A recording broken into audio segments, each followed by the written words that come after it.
Baik, puji Tuhan. Selamat pagi Bapak Ibu Saudara yang dikasihi oleh Tuhan kita Yesus Kristus. Saya ucapkan terima kasih untuk kebersamaan pagi hari ini dan kita akan bersama-sama berdoa untuk memulai renungan kita saat teduh kita pagi hari ini. Mari kita satukan hati, kita berdoa.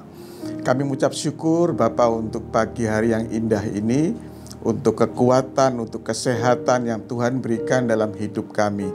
Kalau sebentar kami akan merenungkan sebagian dari firman Tuhan, biarlah Tuhan memberikan kami hikmat untuk kami boleh mengerti setiap firman-Mu, dan Tuhan memberikan kami kekuatan untuk kami melakukan setiap firman yang boleh kami dengar.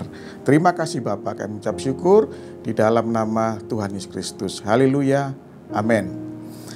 Baik, Bapak Ibu Saudara yang dikasihi oleh Tuhan kita Yesus Kristus, hari ini saya akan membawakan sebuah renungan dengan judul Sikap yang Excellent. Namun sebelumnya kita akan baca dulu satu pembacaan yang terambil dari Matius 5 ayat 40 sampai 41. Demikian firman Tuhan. Dan kepada orang yang hendak mengadukan engkau karena mengingini bajumu, serahkanlah juga jubahmu. Dan siapapun yang memaksa engkau berjalan sejauh 1 mil, berjalanlah bersama dia sejauh 2 mil. Puji nama Tuhan, saudaraku. Saudara, Allah kita adalah Allah yang excellent. Pada saat Allah berkehendak untuk menebus dosa umat manusia, Dia tidak mengutus pribadi yang biasa-biasa, Dia tidak mengutus pribadi yang sekedar baik, tetapi Allah mengutus pribadi yang terbaik, saudara. Dia mengutus putranya yang tunggal, Tuhan kita Yesus Kristus. Dan pada saat Tuhan Yesus Kristus melakukan misi penyelamatannya, misi menyelamatkan dosa kita, Dia pun juga melakukan secara excellent, saudaraku. Bukan saja Dia mengorbankan statusnya dari Tuhan yang mulia menjadi manusia yang miskin dan hina, tetapi Dia juga mengorbankan yang terbaik, yaitu nyawanya, hidupnya Dia korbankan bagi kita, saudaraku. Lalu kemudian kalau Allah dan Tuhan kita sudah memberikan yang terbaik buat kita, lantas kita, apa yang sudah kita lakukan buat Allah? Sudahkah kita melakukan yang terbaik bagi Allah, saudaraku? Ada sebuah ilustrasi yang boleh saya bagikan pagi hari ini. Pada suatu pagi, ada seorang ibu-ibu yang dengan dandanan yang cukup sederhana, badannya cukup kurus begitu, saudara. Dia sedang ada dalam antrian di depan toko beras yang cukup ramai pada saat itu. Karena toko itu terkenal cukup murah dan kualitasnya cukup baik, saudaraku. Dan pada saat ibu ini sudah ada di deretan depan untuk dia berhadapan dengan pemilik toko tersebut, ibu ini mengatakan demikian, Pak, maaf, saya ada dalam antrian tadi bukan untuk membeli beras yang Bapak jual, tetapi saya ada dalam antrian ini, saya hanya mohon sedekah dari Bapak, sekedar 1 gelas beras saya minta untuk makan saya hari ini. Kemudian apa yang menjadi jawaban dari pemilik toko tersebut, saudara?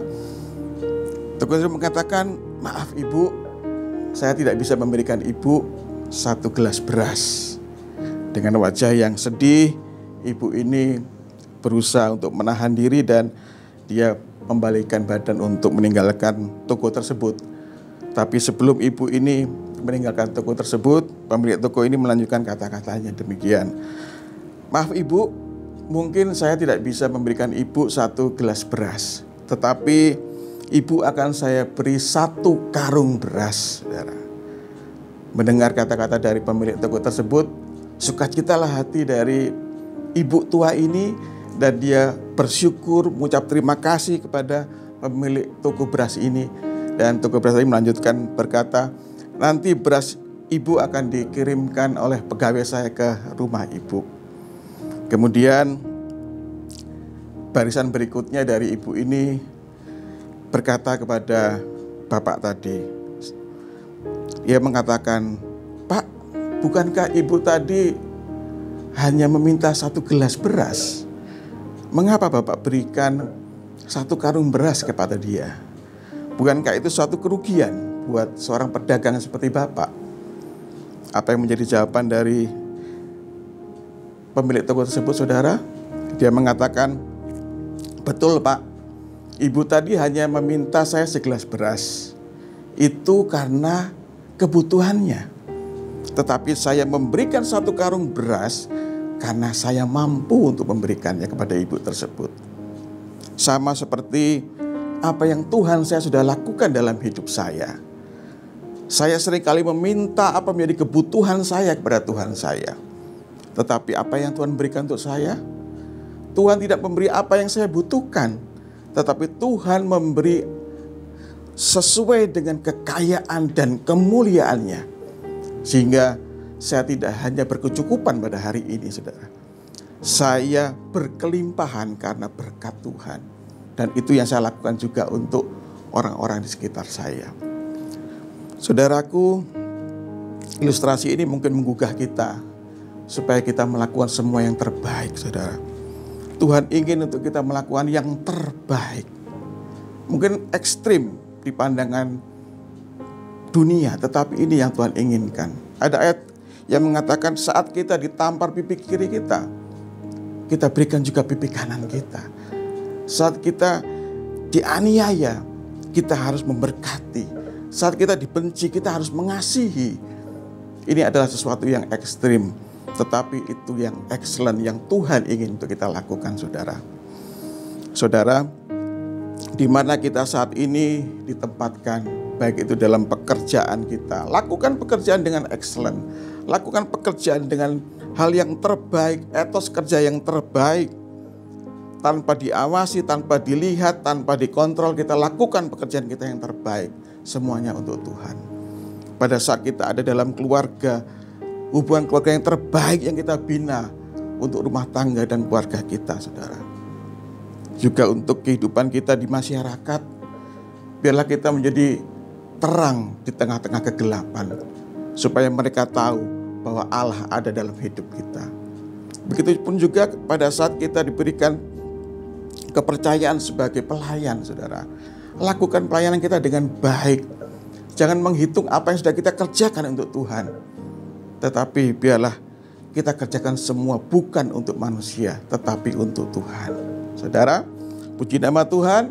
Kalau kita bisa lakukan semuanya itu, maka hidup kita menjadi hidup yang excellent. Terima kasih atas kebersamaan pagi hari ini. Dan selamat beraktivitas. Tuhan Yesus memberkati kita. Shalom.